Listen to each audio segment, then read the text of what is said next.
Hello, everyone. Welcome back to HBS's Roundtable seminar series. I'm Courtney Crosby, a graduate student at the University of Texas. I'm one of the organizers of this series, along with Christopher Smith at the University of Pennsylvania and Paul Deutschman at Boston College. It's been a while since we've had an event, so we want to remind you of a few things before getting started. We'd first like to thank the Executive Council of HBS and Communications Officer Nicole Barbaro for their help coordinating and marketing this series. And because this is an HBS-sponsored event, please note this event is subject to the HBS Code of Conduct, which has been shared in the chat. And in general, we just ask that you be respectful and professional to one another during the event. We would also like to encourage audience participation throughout the event. So if you have a question, please use the Ask a Question button on the bottom right of your screen. And please try to keep your questions just to a sentence or two.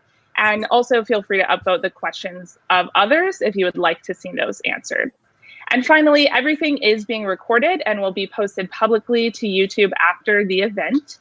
And today we will focus on pathogens and social behavior. And moderating our event today is Dr. Debra Lieberman, who is an associate professor at the University of Miami. And I will pass it over to her now to allow her to introduce herself with more detail. Thank you. Thank you, Courtney, and also thank you, Chris and Paul and Nicole for organizing and coordinating this event. I'm really happy to be here. Today we're talking about pathogens and social behavior, a topic I've been interested in for quite a while. For those who don't know me, like Courtney said, I'm at the University of Miami and also the editor-in-chief of your journal, so hello. And I am actually going to just skip over me, and I'd like to go right to the panelists. There's going to be a lot to talk about today, and an hour and 15 minutes doesn't seem like quite a bit. So let me jump in. And so first we have Lisa DeBruine. Lisa is a professor at the Institute of Neuroscience and Psychology at the University of Glasgow. She earned her PhD at McMaster under Martin Daly and Margot Wilson, and she has pioneered methods, many of us are familiar with them, the face morphing technology. And she's engaged currently in a lot of meta science projects, including SciTeacher, WebMorph, and the Psych Science Accelerator, which I hope we get to hear more about in today's discussion. And so Lisa, can you tell us a little bit more about yourself and your work? Great, thanks so much for inviting. Oh, hey Randy. Hey Randy. Connected. I was in the wrong session. Hello all. Right. I don't know what happened. I thought I was in last night successfully. Anyway, hello. Hello. Sorry. We've just gotten started, so I'm doing a little talk about the work I've done in relationship to pathogens. It's mostly been about pathogens and how they may have affected human mate choice. All of this work has been done in collaboration with Ben Jones, but also a lot of other people like Tony Lill, Dave Feinberg, Amanda Hahn, Lisa Welling, Michael Debra, just a ton of people have contributed to what I'll be talking about. But most of that looks at the question of masculinity preferences. What is it that masculinity, especially in men, signals, and why do we see such diverse masculinity preferences from women? And the idea is that might have to do with a history of pathogens, that masculinity is associated with male health potentially, and that if this is true, we might see patterns of preference that change across world regions or within women across parts of their life cycle or from different contexts that are compatible with the idea that pathogen pressures may have affected mate choice. A lot of positive research for that has come out of my lab, but lately my interests in meta-science have made me think that this entire area may suffer from a few measurement issues in terms of how we're measuring masculinity, how we're measuring health, how we're measuring mate choice, and that you can get really consistent positive results to a different question than what you thought you were answering. So that's a lot of what I want to talk about today. Yeah. Wonderful, thank you. Well, welcome, and I look forward to hearing actually more about that, and we'll get to that. Next up is Dan Hruschka, professor and associate director of the School of Human Evolution and Social Change at ASU. Dan earned his master's in public health and epidemiology and his PhD in anthropology, both from Emory. His work generally, I know you're going to go into more of this, but generally focus on global health cooperation and friendship, which is a topic near and dear to my heart as well. And that was the topic of your 2010 book, Friendship, Development, Ecology, and Evolution of Social Relationship.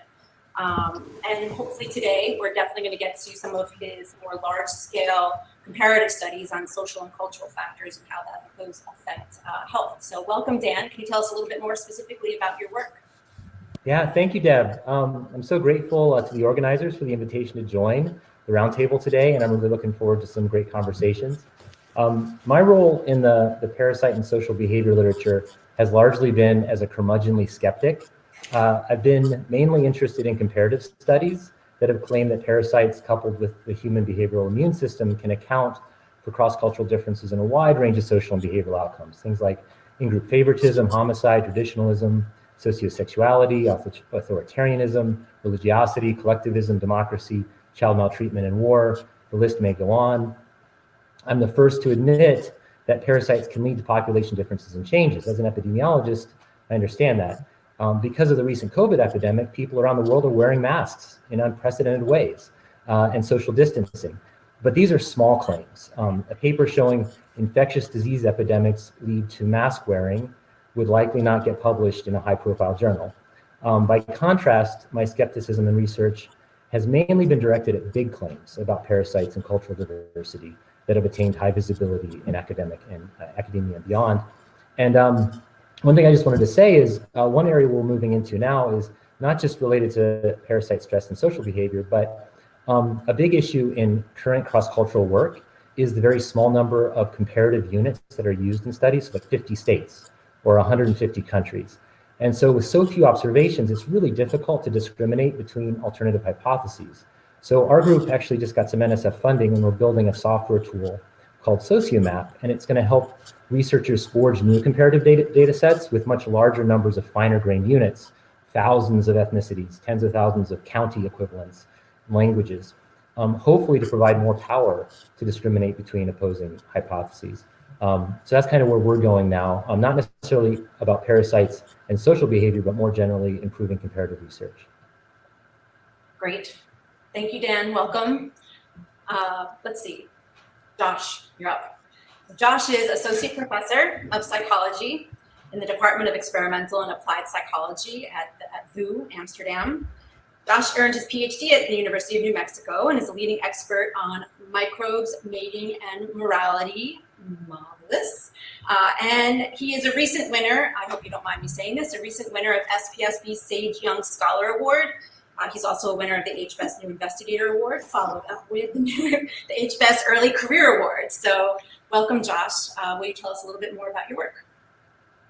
Absolutely. Well, echoing Dan and Lisa, it's a real honor to be here. I've seen all of the other HBEST roundtables so far and really enjoyed them. So I'm really also looking forward to chatting with Lisa, Dan, and Randy.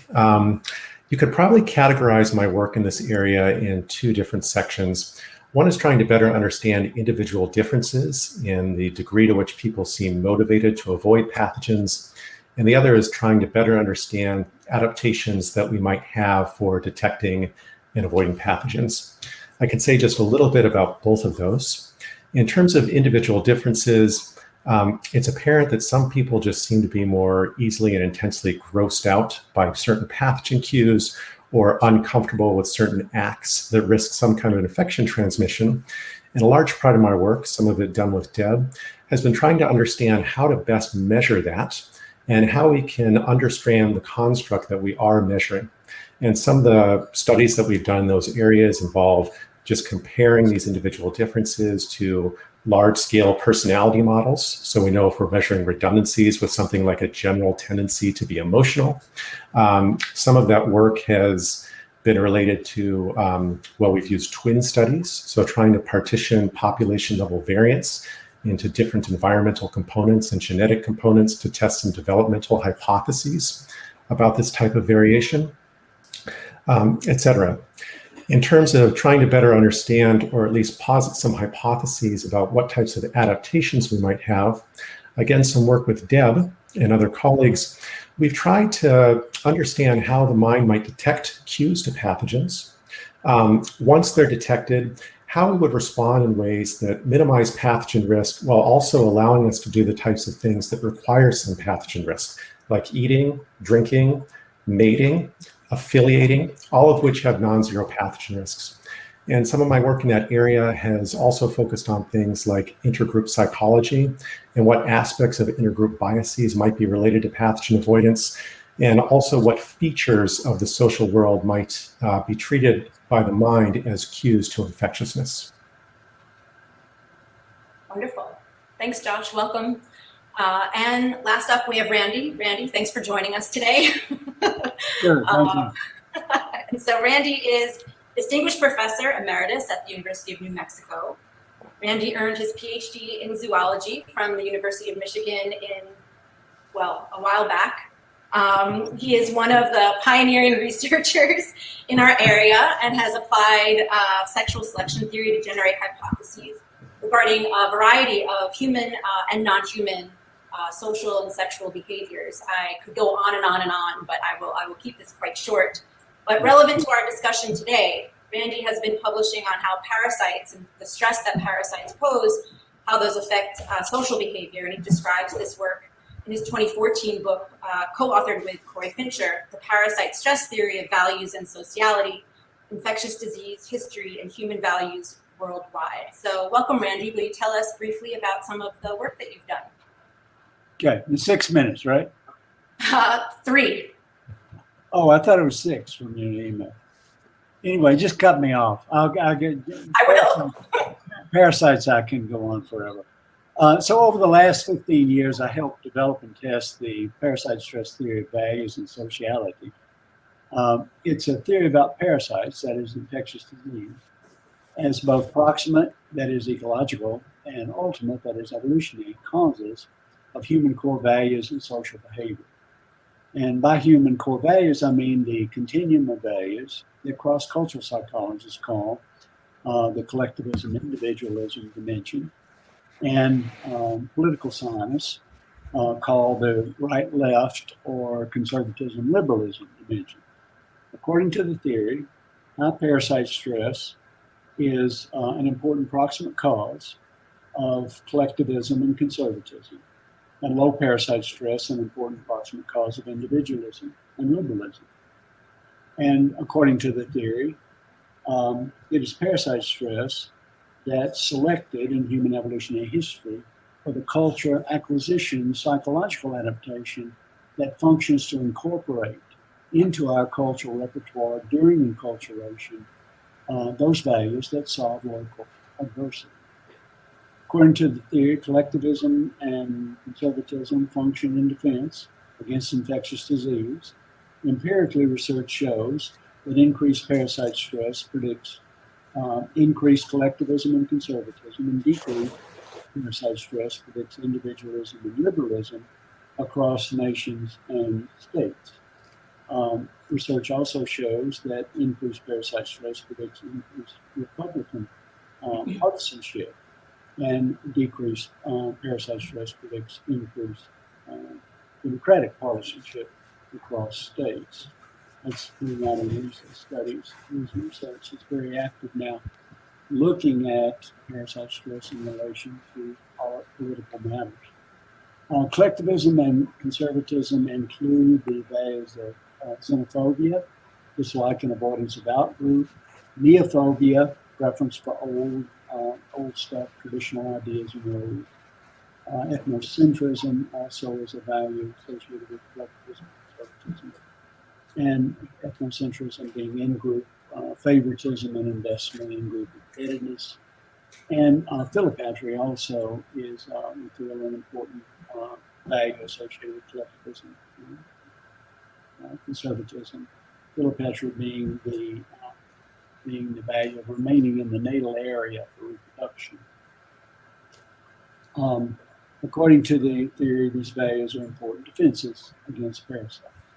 Basic immunology connects parasite stress to the values of xenophobia, neophobia, in-group embeddedness, and post-parasite coevolutionary races are vicious, continuous, and geographically very isolated. And thus, this geographic isolation is very important in creating the dimension of outgroup parasites being much more dangerous than in-group parasites. Recent study by Iola Bresson research indicates, as the parasite theory emphasizes, we are psychologically designed by selection to monitor and assess outgroups as dangerous in terms of outgroups' degree of distance or difference from our typical community or in-group. Strangers look sicker, that's what she finds. Non-strangers look healthier. Unless they're attractive, because then they're not sicklier or things like that, right? I'm sorry. Right. Oh yeah, they're trade-offs, and that was part of the parasite theory. Yes, no, I know. Actually, I was hoping, I'm going to actually just segue into the first question I had, because you're kind of addressing this, Randy.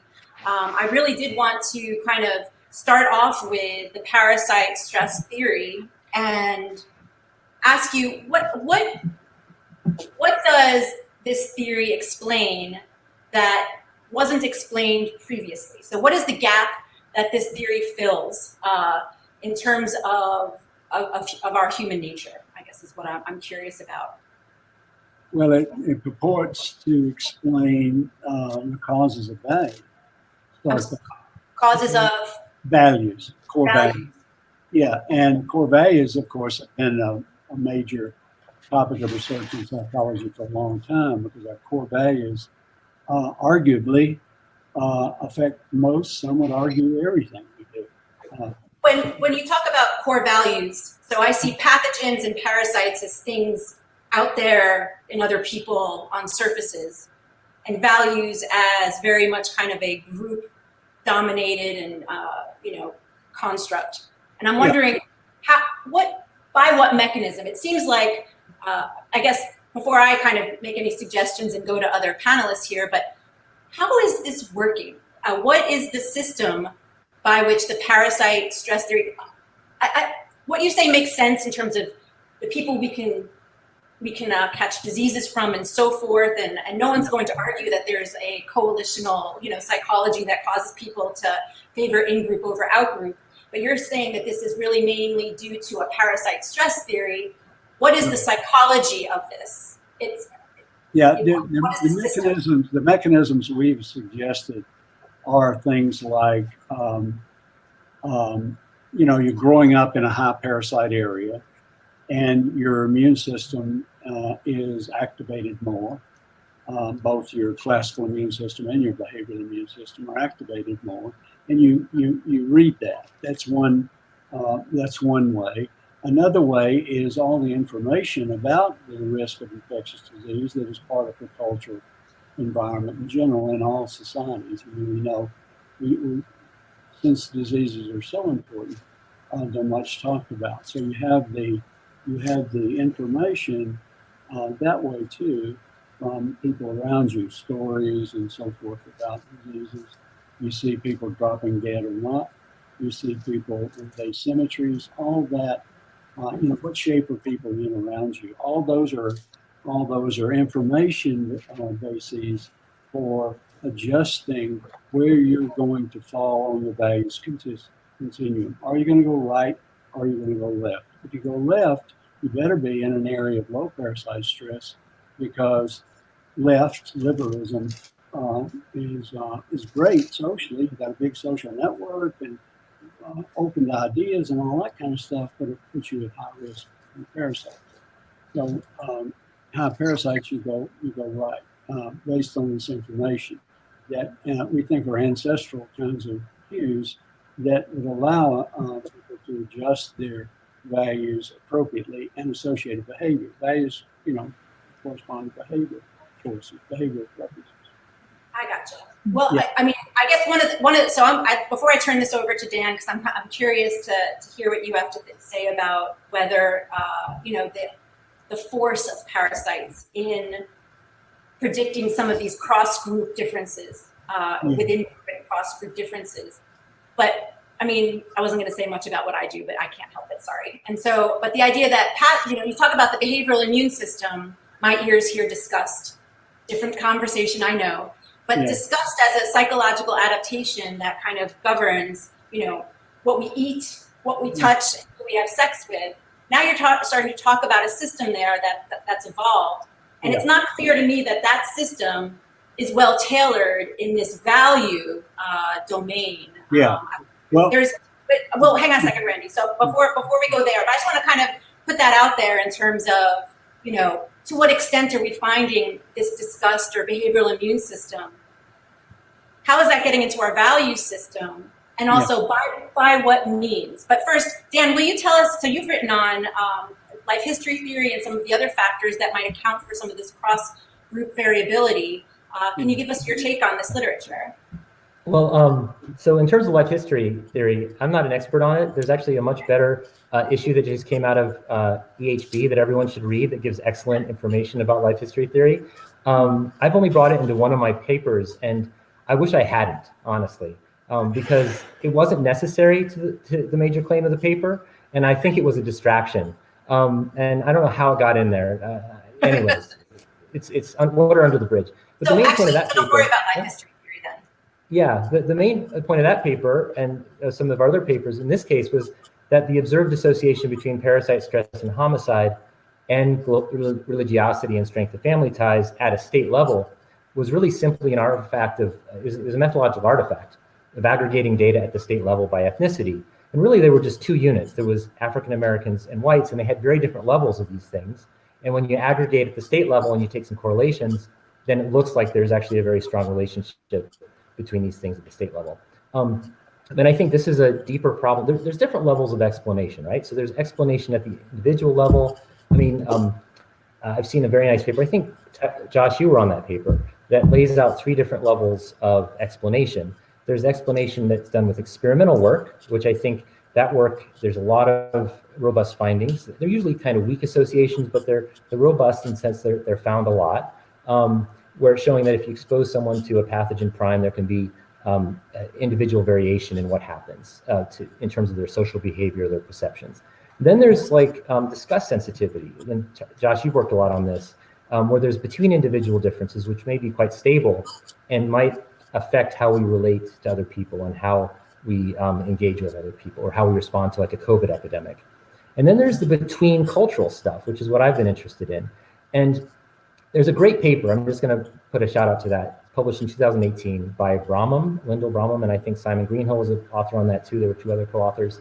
And it does an elegant job of walking through a range of alternative hypotheses for cross-cultural variation in a range of things like sociosexuality, traditionalism, collectivism, religiosity, many of the things that are the target of the pathogen stress theory. And it systematically shows that current international data provide little evidence for those accounts, for any of these cross-cultural differences. And I would encourage people to read that paper. It actually has only been cited 18 times, but I think it's actually a very elegant paper in how it walks through that. I was very disappointed that that paper you just described ignored our paper in 2013 that goes into great detail about the validity of the comparative method in cross-cultural work as well as cross-species work in biology. And that I was really surprised that they totally ignored that paper. And it was in a major journal, Evolution in Biology.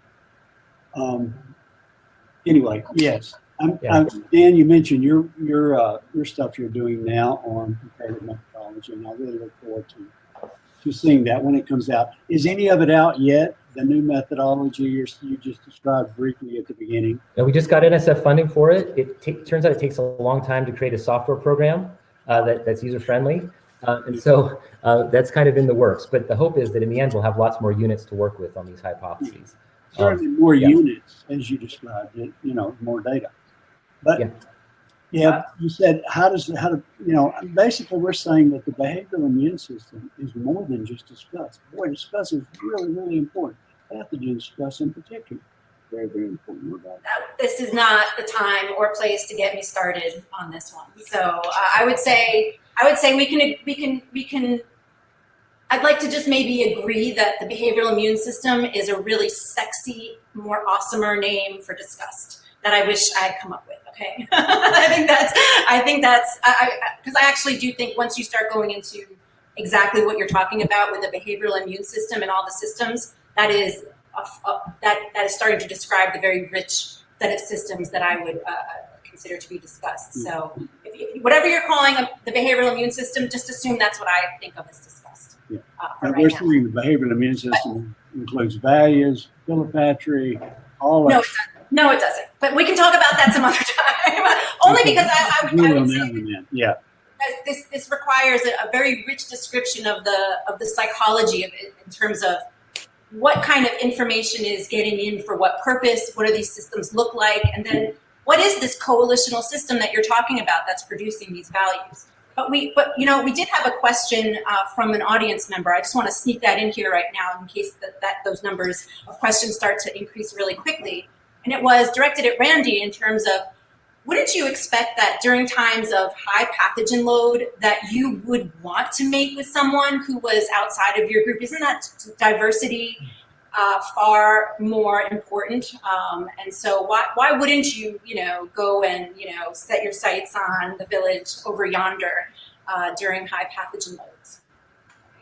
Because there's outbreeding depression too. There's inbreeding depression, that's your thing there, close inbreeding, and outbreeding depression. What we show is that we've done a study, Mark Schaller and Damian Murray too helped us on this, looking at inbreeding across cultural record, and showed that the inbreeding across U.S. across countries as well as across culture from ethnographic rate, and more parasites, more inbreeding.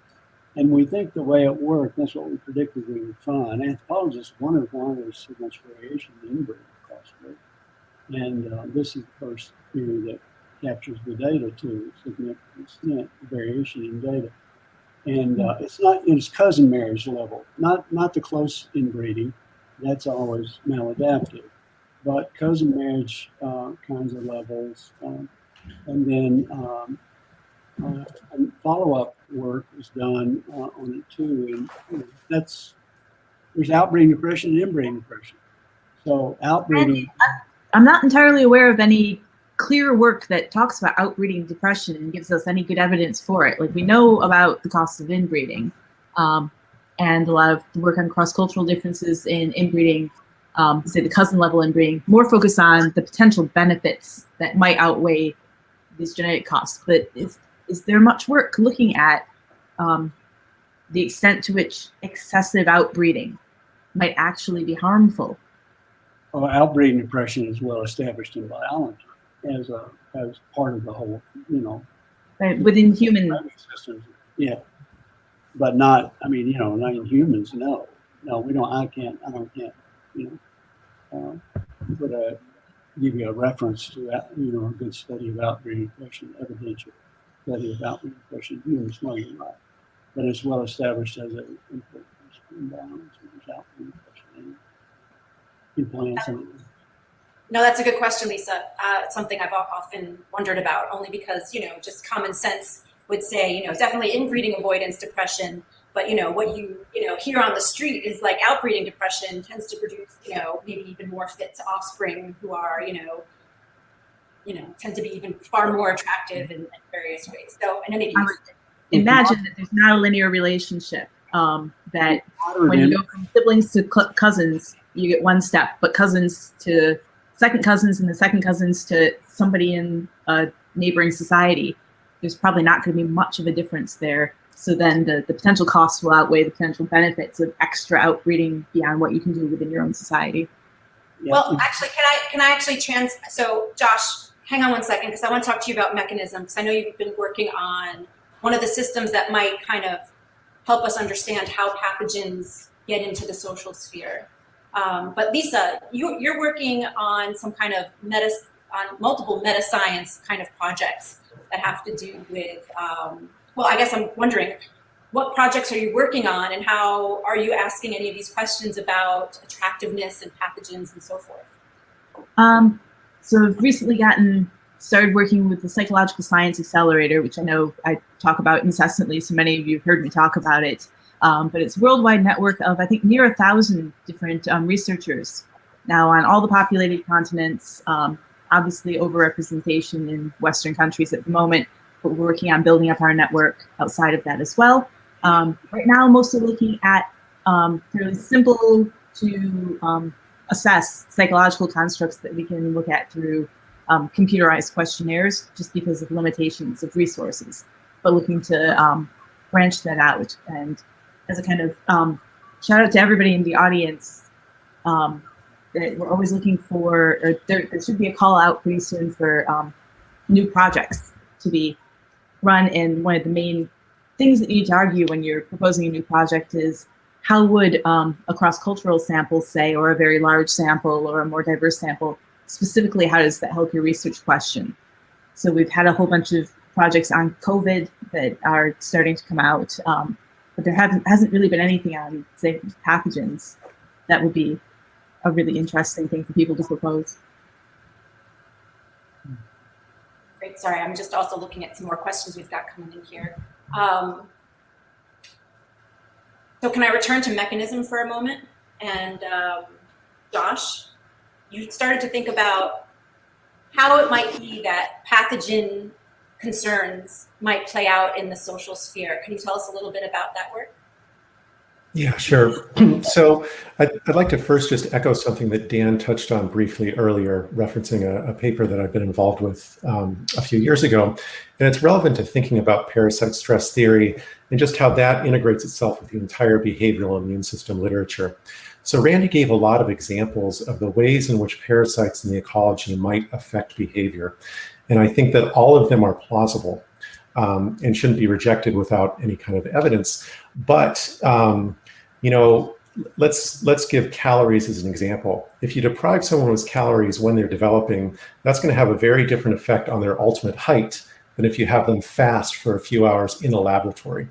And there's also going to be different relationships than if you give an individual differences measure of how hungry people are throughout the day or how easily they get hungry. And we shouldn't expect that all of those different approaches, just because we're labeling them something with hunger, that they should have the same relationships with conservatism, intergroup bias, something like that. And that's not to claim that Randy or parasite stress theory has said that, but a lot of disparate findings that kind of have a superficial connection to pathogens have been combined to putatively support the same hypothesis. And I think that one of the real ways forward in this research area is to better understand what aspects of the environment or condition, like Randy said, with some kinds of immune reactions or surveying the ecology for pathogens, affect someone's development. What kind of features of the environment, when you see something like a prime, when you see something that indicates the presence of pathogens, affects an emotional state like disgust, or might affect mate preferences or something like that. And to what extent people who seem more or less invested in avoiding pathogens averaging across situations, where we can make predictions about those relating to different variables and where they actually do. And so, you know, Deb, you also said, what about mechanism? Well, this is something that I wonder about specifically in terms of being raised in a high parasite stress ecology. So Debra, whom Lisa said she's collaborated with in the past, he's actually taken a survey of childhood illness in Bangladesh to see how that affects disgust sensitivity in adulthood, and hasn't found a relationship there. Now, that should absolutely not be the end-all and be-all of hypothesis tests, that illness during childhood helps calibrate these things in adulthood. But I think it's really the kind of test and the kind of hypothesis that we should be generating to try to move the field forward to distinguish between these different types of mechanisms that could lead to these outcomes. Absolutely. Yeah. I mean, these, mechanisms are pretty black box, you know. I agree. Well, there are ways of trying to model what could be potentially going on in terms of the information being taken as inputs, how that might be integrated, and how that could be presumably affecting behavior in various domains. I think that Right. As cognitive scientists, we have the tools in order to start positing some of these models and testing them, especially with kind of thinking about ancestral sorts of parameters that would have been really, really important. But Josh, I was actually referring to your work on value and interpersonal value as possibly one of the systems. And so would you want us to say one or two things about that? Yeah, absolutely. So this also addresses an area that's received a lot of interest in the behavioral immune system literature, which is how people detect infection risks in others in the ecology. And there have been many hypotheses that, port wine stains on someone's face, or asymmetry, or cleft palates, or obesity, or elderly age, these all provide information regarding a person's likelihood to transmit infection. One other is just general in-group versus out-group membership. Well, in a recent paper that Deb was involved with also, we thought about this question a little bit differently, which is that a lot of our interaction partners, they don't have features that give us information regarding their infectiousness relative to anyone else. And I'm guessing that how Dan and Deb and Randy and Lisa appear to me right now, there's very little in their morphology that gives me a very good indication of how likely I would be to be infected based on contact with that person. So, one thing that we've suggested is that a lot of the target-specific variants in our pathogen avoidance, in our willingness to engage in acts that could risk infection, isn't tied to how infectious that person seems to be to us, or how our mind is monitoring them for cues to infectiousness, but is actually related to their interpersonal value to us, to the degree to which we're willing to risk some chance of infection, which is non-zero across individuals, but for which we have very little information about the current state for most of our interaction partners. So in essence, what we suggested is that a lot of the mechanisms underlying our social pathogen avoidance behavior don't correspond with cues to pathogens at all, but instead they correspond with how valuable different targets are to us. Yes. Trade-off. Yes, trade-offs, yes. for sure. Yeah, and that's what Bresson's research shows, that it's trade-off. Well, can I follow up just real quickly with that, Deb? So the paper, Randy, you referenced, Strangers Look Sicker. We actually, we're kind of skeptical that stranger is also a good cue to infectiousness, just because stranger doesn't necessarily mean different ecological origin. And a lot of our psychology of tagging people as in-group versus out-group members isn't really corresponding with an ecology that they're from, but rather the interdependent structure of our relationships. And you see this with the Erasing Race work and Dave Pietrzewski's recent work, Toshio Yamagishi's work about changing expectations of reciprocity, changes the degree of intergroup bias, et cetera. And what we suggest in this paper that I mentioned to you earlier is that a lot of the differential pathogen avoidance you might have toward close allies versus strangers or enemies is again tied to their value. We actually find that people are much less willing to have contact with people they know who aren't strangers, but they really dislike, okay, than they are to strangers who are honest and kind. So you take the exact same stranger and you manipulate whether they're honest and kind or exploitative, and you get big differences in how comfortable people are with potentially infectious acts, like sharing a water bottle with that person or touching that person's socks. And you see the same thing again with someone you know who you dislike, but someone you know less well who's an acquaintance, but you're not that negative toward, and they're more willing to share infectious contact with that acquaintance than they are with someone they know well but they dislike. Wouldn't this have played out on, I've been trying to relate everything to kind of recent events with COVID and everything. And so, especially with the riots in the Capitol, so you're saying most of these folks who are rioting are relatively conservative, and so therefore should just have stayed into their home and stayed in their town. But here they are interacting with, it's not like a whole town said we're gonna go, maybe a whole town did, but I'm just saying there are people from multiple towns across the United States that, descended on DC in order to do this. They're strangers, right? So they're effectively strangers in the sense of, they're from places and you've never met or seen them. But because of this bumped up value, they're more willing to kind of risk, in a pathogen-rich environment, to engage with one another in this way. And so, I guess maybe now is a good time just to segue into that. I do have other questions, but in terms of the current, the current environment in which we find ourselves, I want to pose the question to each of the panelists in terms of, how does what we know about pathogen discussed in general, and I guess by discussed, I don't want to focus it on just the contact discussed, but eating, and food, but also who we come into contact with, and then, mating behaviors. How is all of this going to be affected? Is all of this going to be affected? Has it all been by the current situation? And I guess if you think it has been or will be, by what mechanism? Like, what can we learn about this in terms of the adaptations that govern, social interactions? So I guess, Lisa, do you want to kick this off and maybe? Sure. I'm going to talk a little bit actually about that project Michael Debra was running in Bangladesh. They have longitudinal data on health for people who are now adults, with the data on them from when they were children.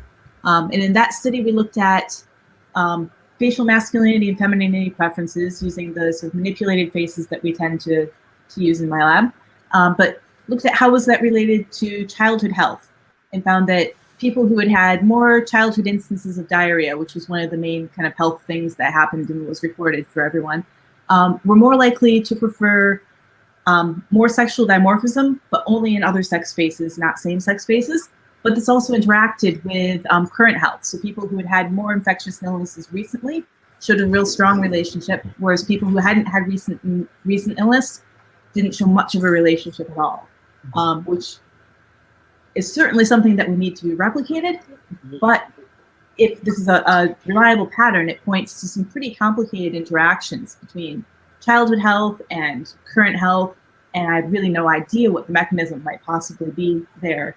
But suggest that it's one thing we might want to look at is people who are affected by COVID, and also we don't really know what are those proximate cues that are associated, even if this effect is real. Is it the experience of having a lot of childhood diarrhea? Is it like the experience of you being sick? Or are people who are sick as children, they tend to be around other people who are sick, and is it other people's experience that's the actual proximate mechanism here? All of this, I think we just don't have very clear ideas about, and there's multiple ways to measure each thing, which makes me less confident always about when we find one of them is associated with one of the things. Have we measured what we think we're measuring?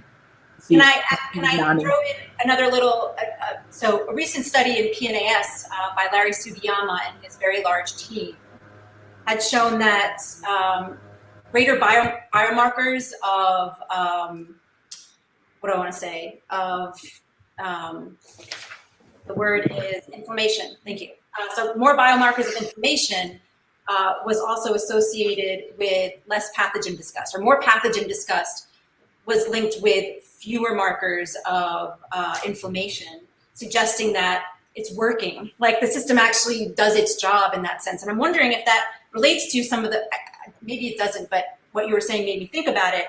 The idea is if you do have kind of greater physiological pathogen load or, diarrheal diseases during childhood, and that's predicting kind of greater sexual dimorphism, is that restricting, not increasing sexual disgust necessarily, but maybe in the sense that it's restricting the pool of mates that are perceived to be attractive or something like that. I guess I was trying to relate those two findings.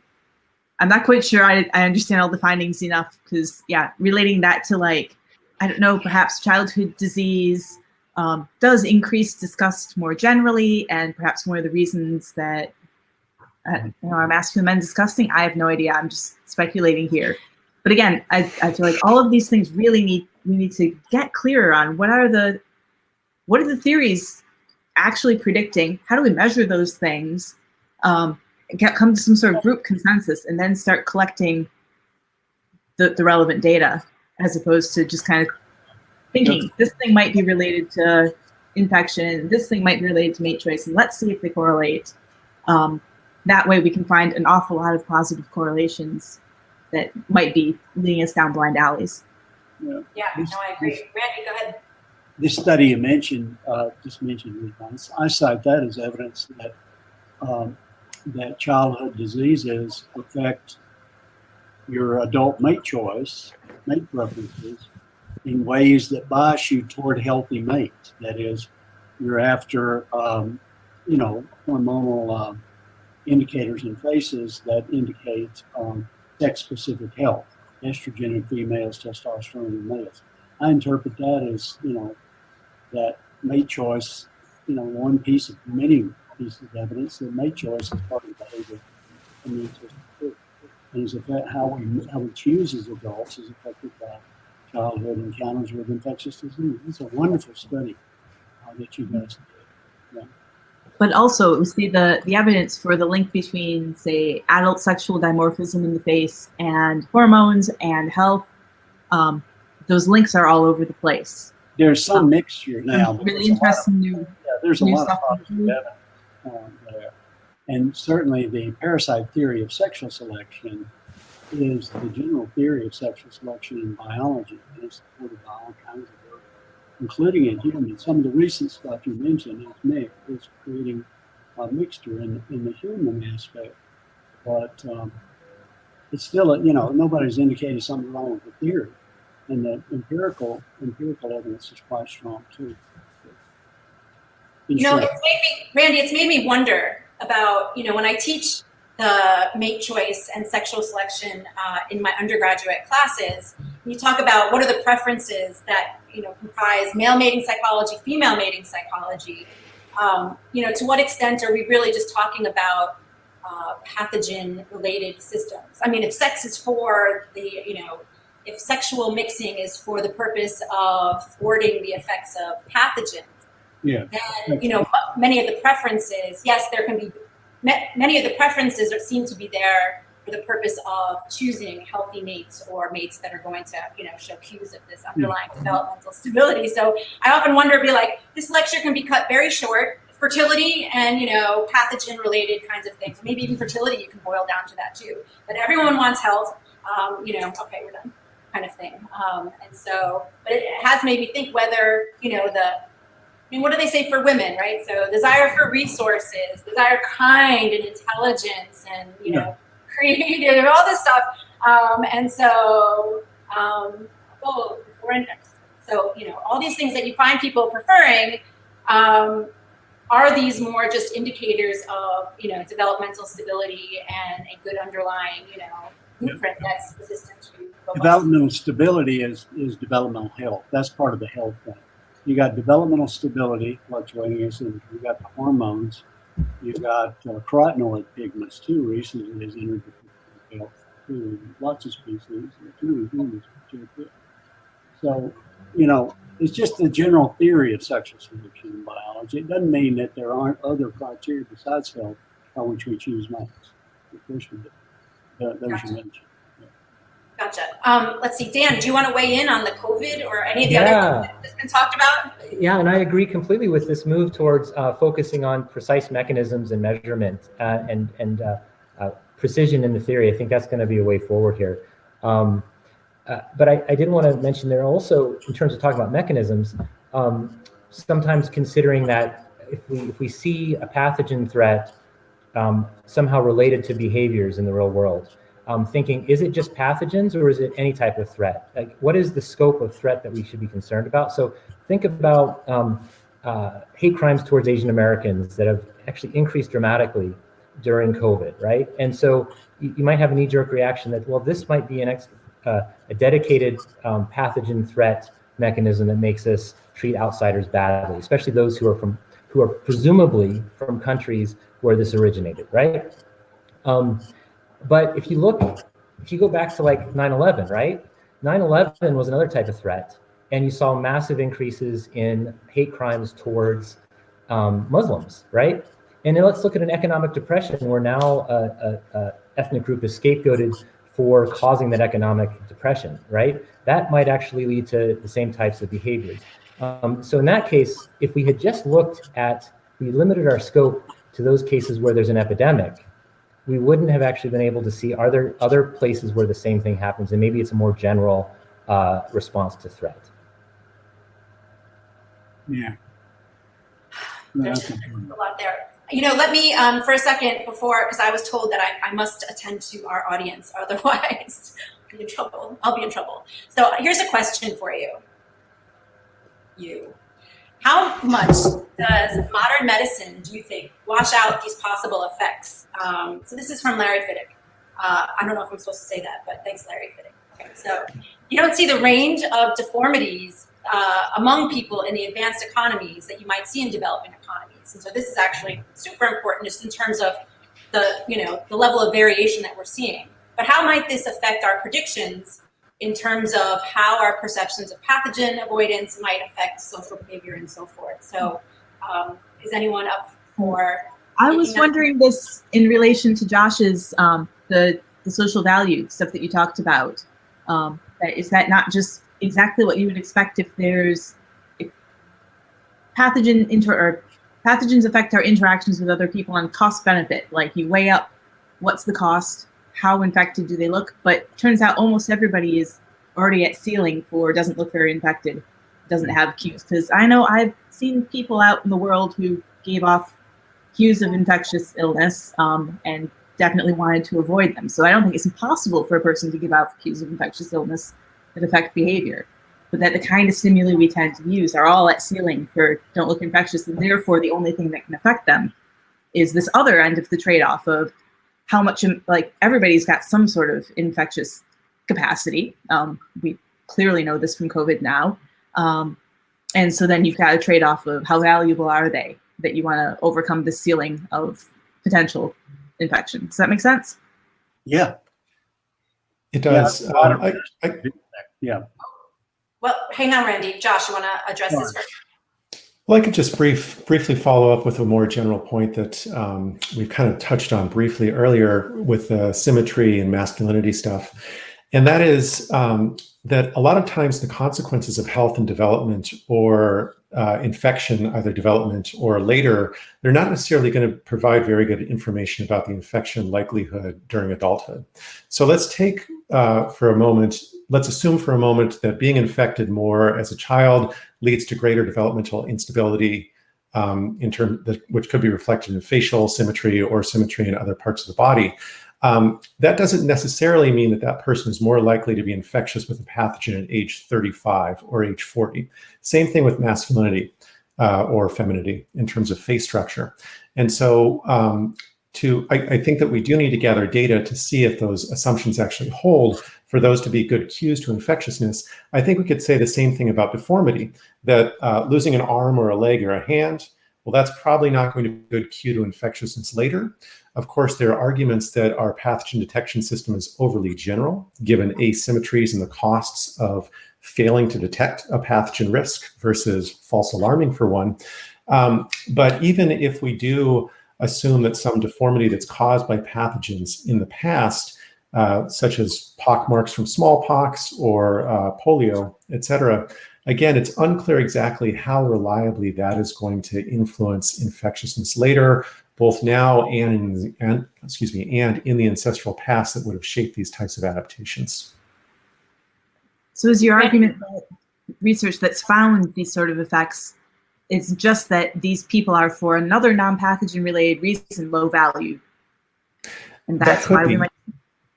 Yeah, it could be. I think that echoing a comment that Dan made earlier, there's a lot of, maybe it was in the green room, Dan, there are a lot of inconsistencies in literature where I think that some things that we assume are true based on past results, it might be valuable to go back and reinvestigate them with some of the more rigorous methods, Lisa, that you've been instrumental in helping to develop. Yes, agreed. Randy, did you want to add something to that? Let's see.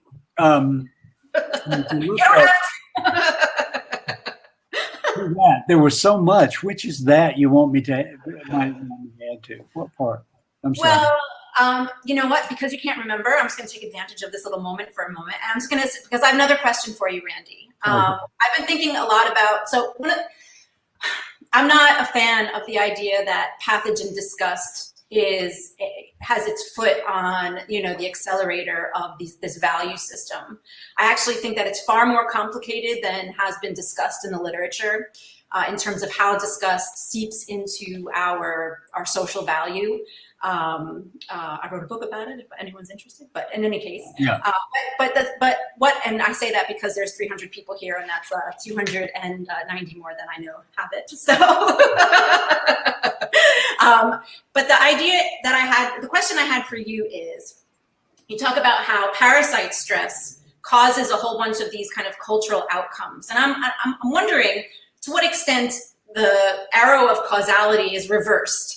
So you have more relaxed social mores, you have more sex going on, let's just say, let's just start there if you'll allow me. So more.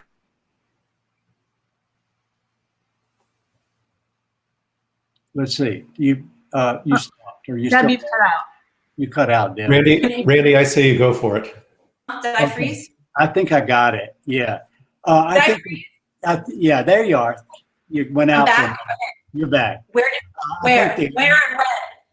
Was it you have to get my book? Yeah, that's good. I'm looking forward to reading that. It's on my list. The arrow's bidirectional. That's what we've emphasized. So let's take an example. Well, let me just get my little tidbit in here, which was the idea that so you have a lot of sex going on, and that could cause a lot of sexually transmitted diseases of the kinds that you track. But it could also increase male sexual jealousy and homicide rates, and then you have more, with greater sex going on, you have lower certainty of paternity, and so that might lead to more child abuse. And so I guess it wasn't clear to me that it was parasite stress theory, all these other negative, terrible cultural events. That it wasn't clear to me. So I was wondering if you could address that. Oh gosh, I would just address it in general as follows. So you'd have, you have parasite stress that increases, let's say low parasite stress. I think that's the easiest. So we argue that you get individualism, liberalism out of low parasite stress kind of cultures, ecologies. And so you get liberalism out of that, and that feeds back to reduce parasite stress, because liberals are very much into democratic kinds of infrastructure and so forth, education for people, good water, sanitation systems and all that associated with liberal kinds of governance. So you get the liberalism coming out of low parasite stress. Liberalism feeds back to even reduce parasite stress more. Conservatism, just the opposite. High parasite stress, you get conservatisms. Conservatives don't care about strangers and all that kind of stuff. You get bad roads, you get bad infrastructure and all that promotes increased parasite stress. So bidirectionality is what we argue. What are libertarians? What are libertarians? Where do they come from? What'd you say? What are the? I'm just teasing. This idea of liberal conservative stuff. I was just wondering what libertarians think about all this. Well, libertarians. No one addresses the middle of the road. So I'm left here thinking. So there's, far right and there's far left and there's everything in between. Libertarians are right there, kind of in the middle.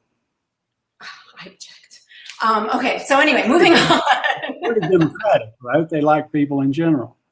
They like outgroups. I hate people. Just kidding. Let's see here. Well, I don't feel like the COVID thing. The COVID thing, yes. So, and January 6th, you mentioned January 6th. So what happened? So you get these very, very conservative people.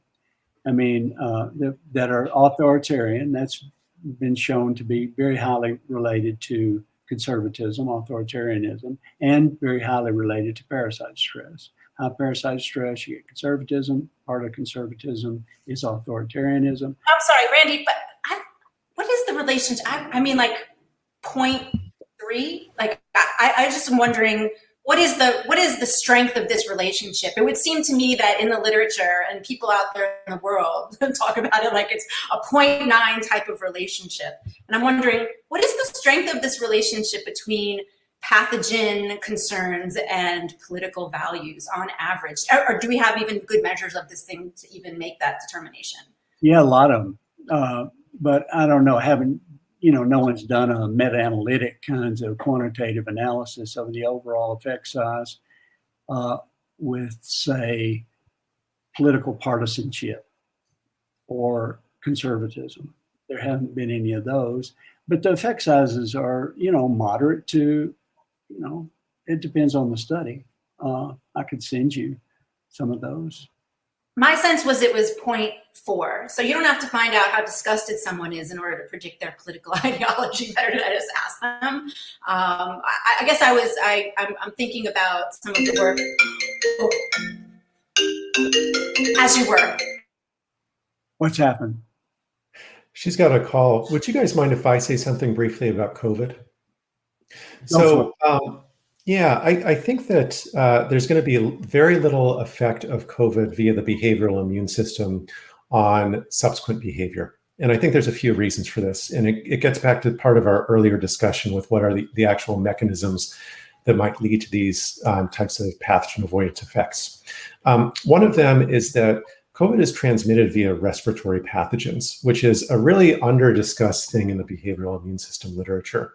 Most of the pathogens that are causing pandemics and cause seasonal mortality in the West, but also in non-Western contexts, respiratory pathogens, fourth leading cause of death in the world, these are not the routes of transmission or the cues that we would have evolved with in terms of environments that would have led to anti-pathogen psychology. With COVID, we're having the same kind of transmission mechanisms. We have maybe 1 out of 100 people in a population might eventually die. I'm not sure if that's too liberal or too conservative of an estimate, but we're certainly not seeing people dying in the street like we would have during a cholera epidemic. And so I think that there probably are going to be long-term, there are definitely going to be long-term effects of COVID in terms of the economics of the situation, in terms of social isolation.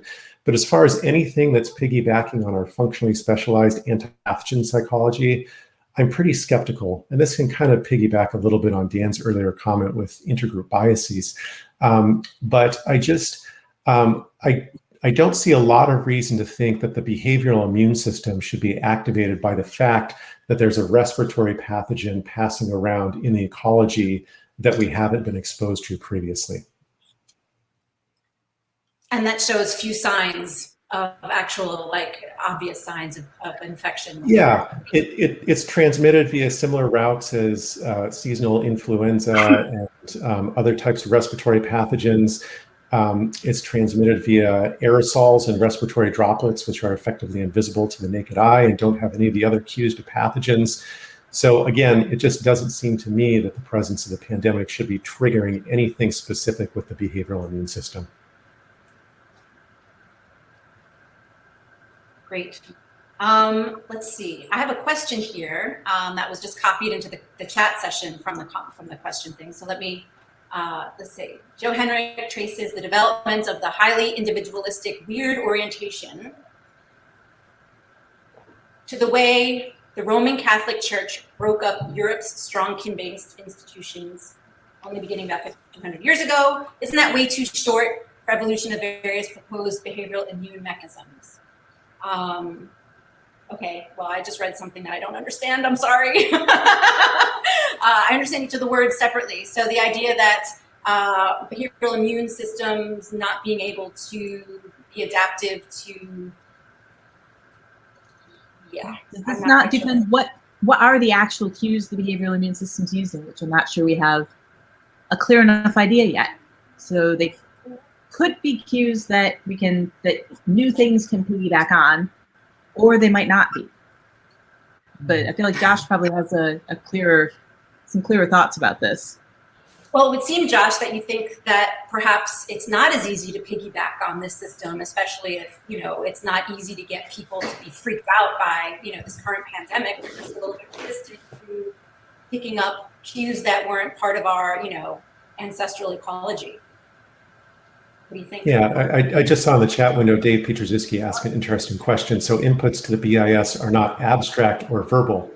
And right. I think that they probably could be verbal in the sense of, I ate that thing that made me vomit, or something like that.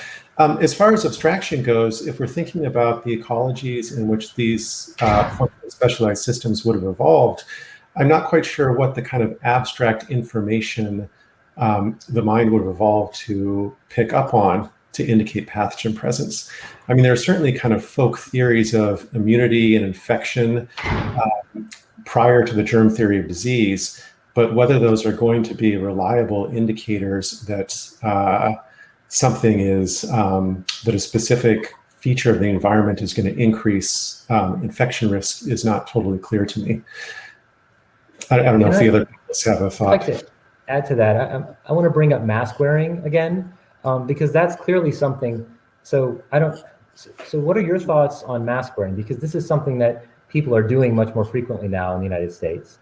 It's clearly a response to the COVID epidemic and also learning from others. What role does the behavioral immune system play in that kind of behavior, which does happen during epidemics that may not have been the kinds of diseases that existed in our ancestral ecology? Is that to me specifically? That's to anyone. I just thought I would raise that question. You know, I think if I can just add in another variable there, I do think that, I don't know about you guys, but I have it's Florida, so we now are normal, you know, we're back, we've been doing everything as usual pretty much from the get-go, but for folks who have been social distancing, suddenly now being in a crowd, it's a little bit freaky. Or someone sits down next to you, it's like, you know, like, I think I'll just kind of breathe over here. And so there is a sense of greater risk of disease communication, but that's all mixed in with this, I don't want to be condemned in the local environment for not adhering to the rules. And so my wearing of masks, you know, in places where I'm like, there's no one around, I'm like, well, if I'm seen, I could get in trouble. And so I do think that there is a level of, you know, listen, there's a moral majority or a perceived moral majority when it comes to this in certain locations. And so being concerned about getting in trouble, I think, is part of it. I don't think you can really disentangle those two. We thought about Josh, like, humans are really good at associative learning. Could not part of the behavioral immune system just be like, what happens to people a few weeks before they die? And then that becomes the thing that you respond to. So it's not built into your head that, like, coughing or having ringworm signs, but that whatever happens, and then people die, what is that cue? Like, do you need to actually see them be dead in your local environment? Do you need to see them on TV, hear about it from a friend? So I do think that we could potentially have COVID cues that do trigger an evolved immune, behavioral immune response, depending on what that is. I mean, listen, I have an 11-year-old, and it's really hard to get him to do anything that I say, and things that are really dangerous that you would think, you know, that he'd be really attentive to. And so, but I do wonder what the amplification of those cues would need to be in order to have that type of associative learning that you're talking about, Lisa. So, Dan, you look like you had something to add to this. Nope. I like that response. Deb, I could add just one more anecdotal thing about face masks from Amsterdam, which people might not realize exactly how backwards the Netherlands has been in terms of COVID response. They think that we're a very high functioning democracy, but we've been very slow in terms of a lot of anti-COVID behaviors. One of them is that the government didn't actually mandate mask wearing in public until, I think, October. And just my anecdotal observation in the grocery store, you went from about 5% of people wearing masks to 90% of people wearing masks overnight. Wow. And it had nothing to do with any new information that was presented about the effectiveness of masks. It was the threat of enforcement, but the government wasn't actually in there checking if you were doing it, but more so just everyone else was doing it. So I certainly think, I don't discredit the idea that people do wear masks to prevent infecting people, that they wear masks to avoid getting infections themselves. But I think a ton of the variance in the mask wearing is A, divorced from any kind of perceivable infection concerns, and B, the perceivable infection concerns aren't necessarily resulting from a functionally specialized pathogen detection and avoidance system. I would agree with that. You know, I've just looked at the time, and I would like to maybe wrap up with the following question to you in terms of where do you think future research in this area needs to go? What do we need to be doing? What should we be paying attention to as a field, and what questions should we be answering? So Randy, would you like to begin? Just if everyone can just take under a minute to think about that and answer. Randy, you want to kick it off? I would just add that. Did you say me? Yes. I would just add that it looks like it's very important to distinguish types of infectious diseases. There are two kinds that epidemiologists recognize with regard to humans. And one is infectious diseases we get from other people. And the other kind is infectious diseases we get from non-human animals. And our research has shown that the diseases we get from other people are really the ones that are important in predicting values and predicting human social behavior. Recent research by others have been picking this up too, and distinguishing disease types and looking at effects on values and behavior and partisanship and all that kind of stuff. That's a nice growing literature that distinguishes the disease types.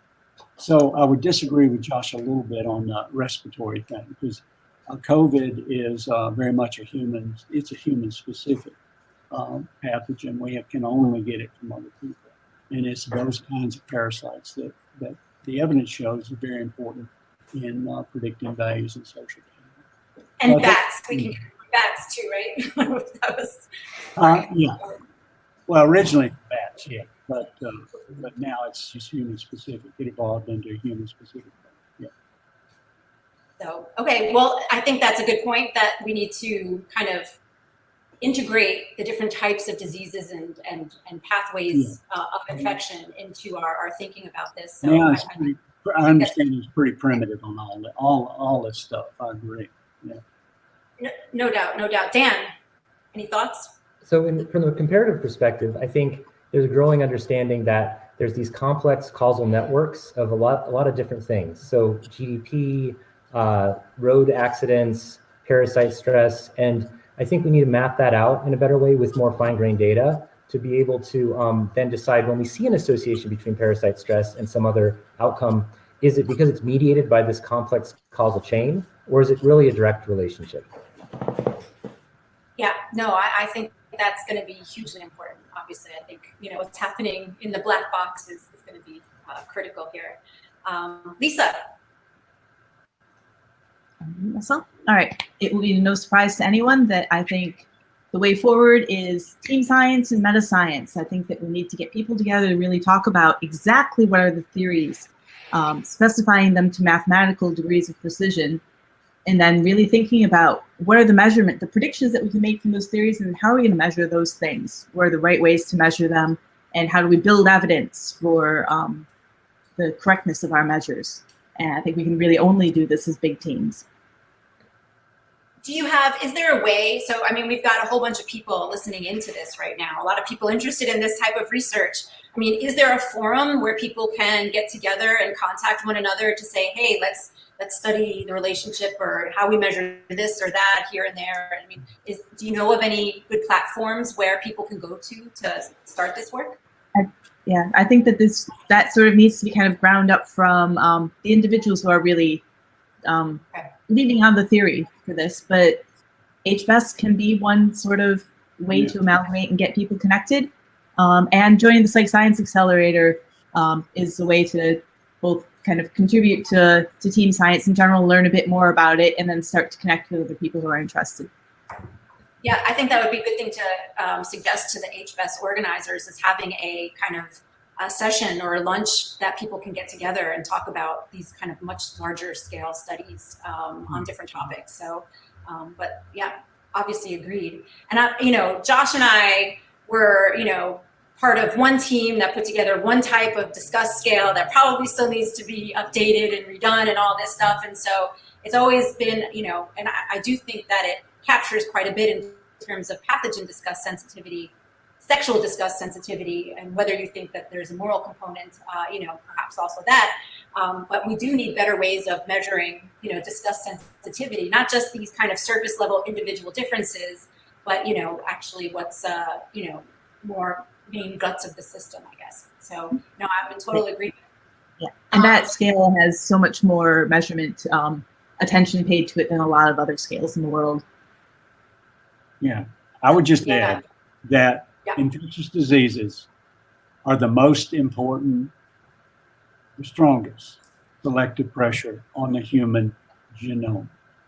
That is, immunity genes. Research shows, I send you the references, immunity genes show the most variability across the world.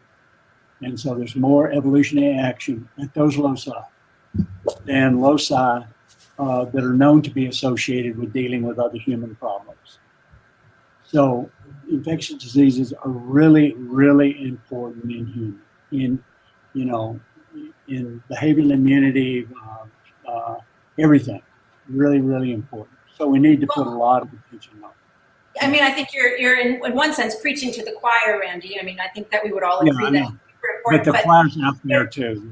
But in terms of now getting down into the questions of, to what extent is it the main factor in predicting all these interesting other cultural variables that we see, I think luckily we all have jobs.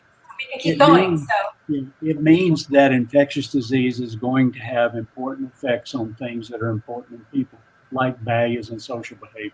That's what it means. If it's the most powerful form of selection on the human genome, it would be amazing if infectious diseases don't have important effects on values and social behavior. Well, listen, this is to be continued. We'll have to continue this in the next one when we talk about coalitional psychology versus pathogen psychology, as to which is going to dominate in terms of values. But Josh, do you want to wrap us up and tell us kind of where you think we should be going as a field, the important questions? Oh, Josh. Well, I can modestly just suggest two directions that are actually very closely related to what Lisa and Randy said earlier.